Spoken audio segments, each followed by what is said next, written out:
Quantitative research design. A comprehensive guide with examples. What is research design?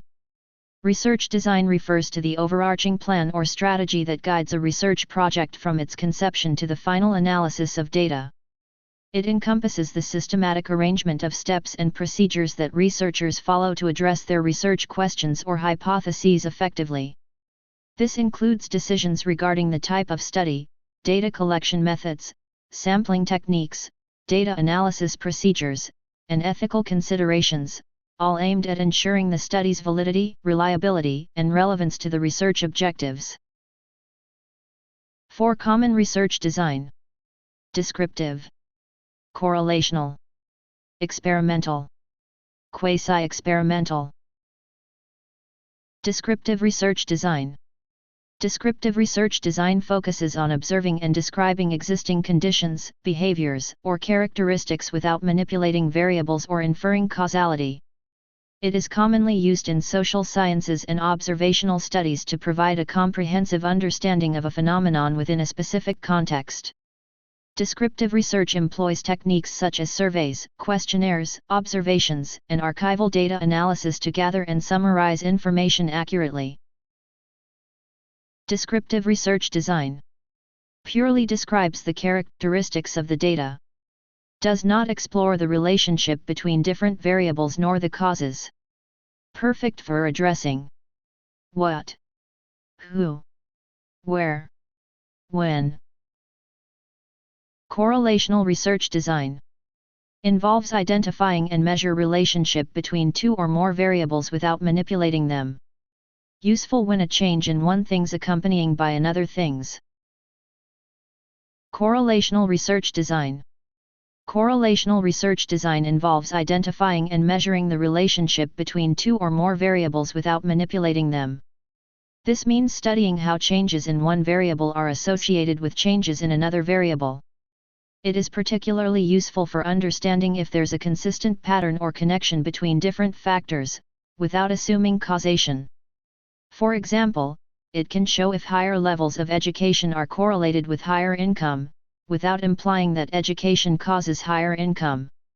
Correlational studies use statistical techniques like correlation coefficients to quantify the strength and direction of relationships between variables, helping researchers draw meaningful insights about associations between factors in a given context. Correlational research design. Example. Research question. Your research question could be, is there a relationship between students' study hours per week and their GPA? Data collection. You would collect data from a sample of college students, gathering information on their weekly study hours, independent variable, and their GPA, dependent variable. Analysis. Using correlational analysis, such as Pearson's correlation coefficient, you would analyze the data to determine if there's a relationship between study hours and GPA. The correlation coefficient would indicate the strength and direction of this relationship. Interpretation. If the correlation coefficient shows a positive value close to 1, it suggests a strong positive correlation, indicating that as study hours increase, GPA tends to increase as well. A negative value close to -1 would indicate a strong negative correlation, suggesting that more study hours are associated with lower GPA. A correlation close to 0 indicates little to no relationship between study hours and GPA. Conclusion. Based on your findings, you could conclude whether there's a significant relationship between study habits and academic performance among college students. However, remember that correlation does not imply causation, so additional research would be needed to determine if studying more hours directly causes higher GPA. Correlational research design. Explore potential relationships between variables that can't be manipulated or controlled due to ethical, practical reasons. Limitations cannot use to establish causation. Correlational research design. Limitation in establishing causation. Correlational studies only show relationships between variables, not causation, due to potential confounding factors. Caution in interpretation. Avoid assuming causation based solely on correlations, consider alternative explanations like confounding variables. Need for further research. Correlational studies help generate hypotheses but can't prove causation. More experimental research is needed for causal claims. Experimental research design. Experimental design involves manipulating variables to test cause and effect relationships. It includes control groups to compare against the experimental group, reducing the influence of confounding variables. Random assignment of participants helps ensure the results are due to the manipulated variables and not other factors. Experimental research design example. Participants, 2 randomly assigned groups of college students, one undergoes an 8-week mindfulness course, experimental, while the other receives no intervention, control. Intervention, the experimental group takes the mindfulness course, while the control group has no intervention. Measurements, pre- and post-intervention tests measure focus and academic performance. Additional measures may include self-reported stress levels. Analysis, comparing pre- and post-test scores between groups determines if the mindfulness course positively impacted focus and academic performance. Conclusion, a significant improvement in the experimental group suggests mindfulness meditation contributes to better focus and academic outcomes. Experimental research design limitations. Control group integrity.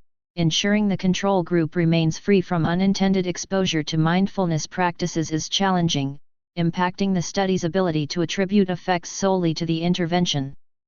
Participant bias. Pre-existing beliefs about mindfulness could bias participant responses, potentially skewing the results. Limited generalizability.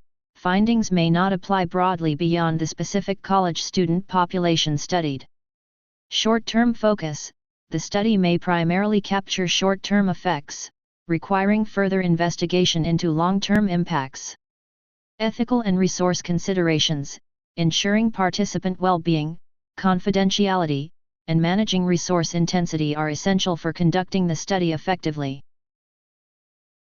Quasi-experimental research design. Used to investigate causal relationships when the research cannot randomly assign participants.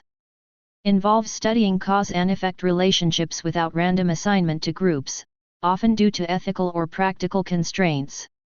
Utilizes pre-existing groups or natural variations to compare outcomes, allowing for causal inferences while acknowledging limitations compared to true experimental designs. Quasi-experimental research design. Comparison groups. 2 classes in the same school are chosen. Class A uses the traditional teaching method, while Class B adopts the new method. Academic performance measurement. Both classes take pre- and post-tests in the same subject, e.g., math, to measure academic performance, ensuring initial comparability. New method implementation. Class B receives the new teaching method for a set time, while Class A continues with the traditional method. Results analysis. After the implementation period, both classes take post-tests. Performance improvements in Class B compared to Class A are assessed to evaluate the new method's effectiveness. Considerations. While this design allows comparisons, lacking random assignment may introduce biases or confounding factors. Causal claims are made cautiously, recognizing the design's limitations compared to a true experimental design. Quasi-experimental research design. Advantages. Real-world applicability. Quasi-experimental designs are often more feasible and practical than true experimental designs, making them applicable to real-world settings where random assignment may not be possible or ethical. Causal inferences. Despite the absence of random assignment, quasi-experimental designs allow researchers to draw causal inferences and make meaningful assessments of cause and effect relationships between variables. Cost-effectiveness. These designs can be more cost-effective and efficient, as they utilize pre-existing groups or natural variations without the need for extensive manipulation or control of variables. Ethical considerations. Quasi-experimental designs often align with ethical guidelines by avoiding deliberate manipulation of variables that could harm participants or violate ethical standards. Generalizability. Depending on the study design and methodology, findings from quasi-experimental research can sometimes be more generalizable to broader populations or real-world scenarios compared to highly controlled laboratory experiments. Quasi-experimental research design. Limitations. Quasi-experimental research design is valuable for drawing causal inferences and studying cause and effect relationships using existing groups or natural variations, even without random assignment. It addresses constraints such as ethical considerations and logistical challenges, providing a structured approach to investigating interventions and their effects. Through careful selection of comparison groups and rigorous measurement and analysis techniques, this design contributes valuable knowledge to diverse fields, although researchers must be mindful of potential biases or confounding factors. Thank you for watching. Happy study, never give up.